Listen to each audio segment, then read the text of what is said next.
Barcelona ৮০ million ডলারের বিনিময়ে Antony কার্ডনকে কিনে ফেলল। এটা দেখার পর রিয়াল মাদ্রিদ কি চুপ করে বসে থাকবে? না, রিয়াল মাদ্রিদ ইব্রাহিমা কোনাতে এবং ড্যানজেল ডামফ্রাইসকে কিনে ফেলেছে। তো এই দুইজন ওয়ার্ল্ড ক্লাস প্লেয়ারকে কেনার পর রিয়াল মাদ্রিদের আসলে কত টাকা খরচ করতে হয়েছে? সেটা কি ৮০ মিলিয়ন, ১০০ মিলিয়ন, ১২০ মিলিয়ন? না, শুধুমাত্র ২০ মিলিয়ন। এটা হচ্ছে রিয়াল মাদ্রিদের স্ট্র্যাটেজি। রিয়াল মাদ্রিদ এই সকল প্লেয়ারের পিছনে অত পরিমাণ টাকা খরচ করে না। রিয়াল মাদ্রিদ যেটা করে, রিয়াল মাদ্রিদ বেস্ট প্লেয়ারকে সিলেক্ট করে এবং তাদেরকে বলে তারা যাতে কন্ট্রাক্ট আর রিনিউ না করে, এবং তাদের যখন কন্ট্রাক্ট শেষ হয়ে যায় এবং তারা যখন ফ্রি এজেন্ট হয়ে যায়, রিয়াল মাদ্রিদ তখন তাদেরকে একটা সাইনিং বোনাস দিয়ে নিয়ে আসে। যেমনটা তারা এর আগে করেছে কিলিয়ান এমবাপ্পের ওপর, যেমনটা তারা করেছে Trent Alexander Arnold, Rudiger, David আলাবার ওপর, এবং বর্তমানে এটা তারা করতেছে ইব্রাহিমা কোনাতের ওপর। এবং ড্যানজেল ডামফ্রাইসকে আনার জন্য আমাদেরকে মাত্র ২০ মিলিয়ন ডলারের মতো খরচ করতে হয়েছে। তো অনেকে আগে বলতেন যে রিয়াল মাদ্রিদে লা ফেব্রিকা আসলে কি করে, লা ফেব্রিকা দিয়ে কি কাজ? বার্সেলোনা তো লা মাসিয়াকে দিয়েই তাদের ট্যালেন্ট প্রডিউস করতেছে এবং তাদের টিম চালাচ্ছে।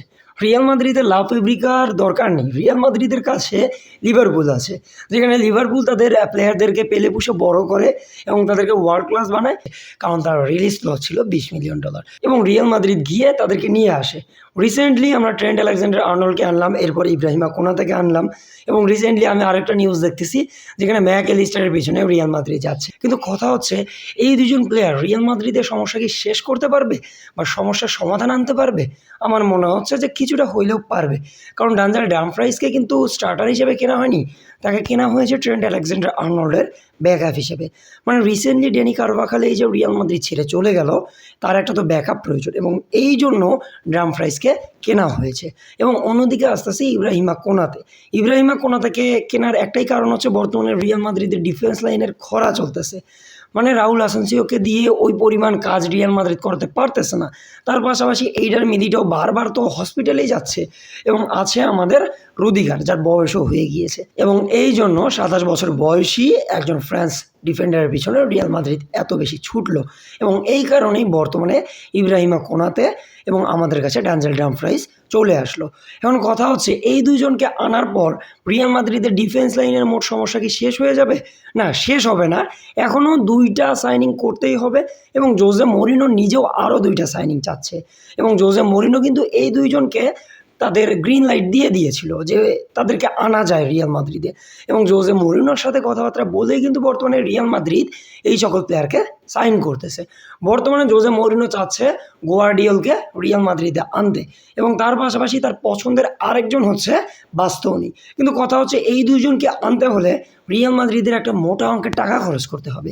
মিনিমাম ৮০ থেকে ১০০ মিলিয়ন ডলার তো তারা ডিমান্ড করবেই, কারণ গোয়ার্ডিওলকে যখন আরবি লাইপজিগ থেকে ম্যানচেস্টার সিটিতে আনা হয়, তখন তার জন্য ম্যানচেস্টার সিটি নিজে খরচ করেছিল প্রায় ৯০ মিলিয়ন ডলার।